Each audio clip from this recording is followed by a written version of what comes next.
Hey everybody, my name's Dara Aubert and I'd like to welcome you back to Maya Mondays. So today we're going to be talking about set-driven key, and I love set-driven key. It's one of my favorite tools inside of Maya.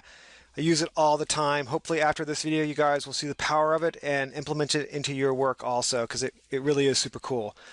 So let's just start off with something really basic and kind of set the foundation for what we're going to be talking about here.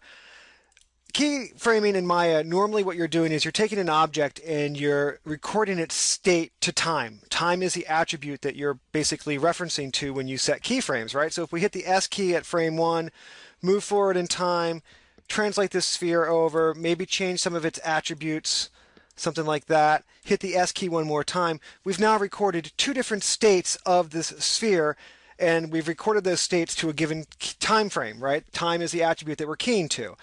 The thing that's kind of cool about keyframing in animation systems is obviously you're recording these hero states or these keyframes, but you also get, these nice function curves that allow you to adjust how those attributes are going to change as they interpolate between these hero states.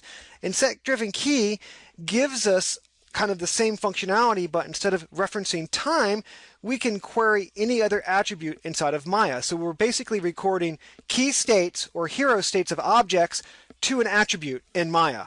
And it gives us this same function curve, the same functionality that traditional keyframing gives us, except instead of referencing time, we're referencing some arbitrary value on some node inside of Maya. So it's really, really powerful and super cool. I love it. So let's look at a simple example. Let's just go ahead and we'll grab a sphere. We're going to use this sphere to control some nodes inside of Maya. Let's just kind of move in here and look at our hand. What we're going to do is we're going to get our joints turned on here. And we're going to just use set-driven key so that when I move this sphere up and down in Y, this guy kind of closes his fingers up. So we'll just grab a few of these joints. Just grab a selection, something like that. And if we go to our rotate tool and see what channel, rotate Z is what we want to do with those guys. So what we're going to do is we're going to go ahead and say Animate, keys, set-driven key, bring up the set window so it loads all those objects as my possible nodes that I can have driven by the driver. So we'll go ahead and we'll grab the sphere. We'll say load driver. We'll bring up our channel box for this guy really fast so you can see what we're doing here. So what attribute do we want to be the driving node the driving attribute that we're referencing? We'll just do translate Y on that. We'll grab all of those fingers and we're going to key their rotate Z.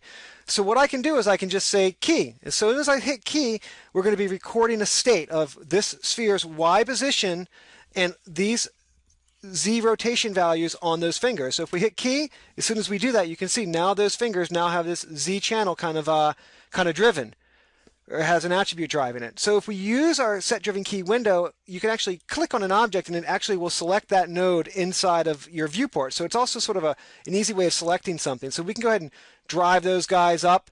We'll say, you know what? Let's go back to all of these fingers. So we'll select all of those guys. We'll grab that rotate Z. We'll spin those guys sort of down like that. We'll hit the key button one more time. We'll go back and grab that sphere, and as I start to translate this sphere down, what's going to happen is those fingers are going to start to move up. Now notice what happens when I overpass that value that we set. It clamps it, right? It doesn't keep interpolating that Z rotation. It basically just records those positions, right? And as I mentioned before, the thing that's really cool about this is for any of these nodes, right? You grab a couple of these fingers, like maybe this one and this one, you bring up the graph editor, you're going to get this function curve that represents the interpolation between those. So if I wanted that finger to behave slightly differently, maybe do a really fast out on it, I can just grab something like that. And now as I move this, you'll see that that finger is going to behave different than the other fingers because of that function curve tweak or modification that we made. So that's set-driven key. That's the basic idea behind it. And again, obviously, if you wanted to have, more keyframes, like if I went, like, so let's say I want his finger to close, and if I keep moving it up, I want him to open back up a tiny bit. I can grab all of those guys, right? Go back to that rotate Z channel and just, go back here and put another keyframe in that function curve, right? So you can have multiple keyframes in that. It doesn't just have to be two keys, right? So it has a little bit of a kind of clamps down and then comes back a little bit.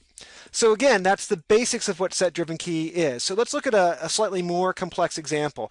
So what we've got here is we've got this Dave character, and we ran a contest a little while ago that was sort of an animation slash still frame rendering contest. And this model was originally rigged inside of Max, done by Paul Neal. He did an amazing facial rig on the character, and I had to kind of reverse engineer that inside of Maya. And I used set-driven key to try to match the functionality that he had in Max, because things are a little bit different in Max and Maya. And I used set-driven key to sort of get to his facial rig, and I think it actually came out pretty cool. So the way this works is I've got this this UI for the face, and really what the UI is doing, if I grab this and I move it around, it looks like I'm just, positioning that character's jaw, the corner, that right corner, and it's sort of, if I go to the upper right hand side or the upper left hand side, it sort of looks like I've grabbed that jaw virtually and I'm moving it around. And really what we're doing here is we're actually transitioning between a bunch of different morph targets or blend shapes, and I'm using set-driven key to turn on and off the different blend shapes. And this controller is actually changing 4 different blend shapes, and those blend shapes are essentially just a little mesh, right? So this is really the geometry that I'm changing, is this kind of mesh outline, and then kind of point constrained onto that mesh outline are little bones that then ultimately drag this skinned character around. That's sort of the overall rig of what's going on with that. And then on top of that, this doesn't have anything to do with set-driven key, but I'll just point it out because I'll provide this file to you guys. If you want to dive into it and look at it, you can. Then on top of that, I've got a little handle that allows me to take each one of those joints and put an offset on top of what the set-driven key is doing. So it gives you sort of a little extra level of tweakability on top of it. But really the cool thing here is the fact that this slider is really moving 4 different blend shapes. And again, it uses that sort of automatic clamping effect that set-driven key gives us to turn those on and off in the right areas. And if we look at our set-driven key window here, I'll just load this guy up, or our blend shape window. Let's go grab blend shape here. Oops, wrong one. Let's put that back to 2-up mode. And we'll grab this side and we'll make that be a blend shape. Sorry about that. And this is also pretty cool. You can change the orientation of this, right? So if we look at what's going on here, you can see these are the blend shapes, these 4 blend shapes down here.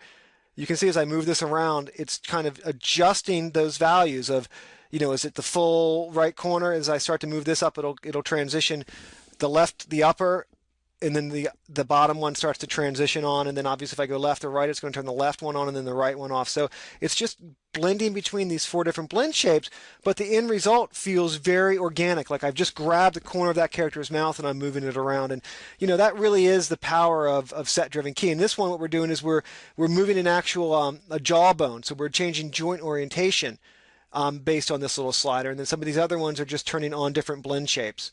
Just simple sliders, single sliders. So the one when you want to dive in and really look at what's going on is the corner ones are pretty cool.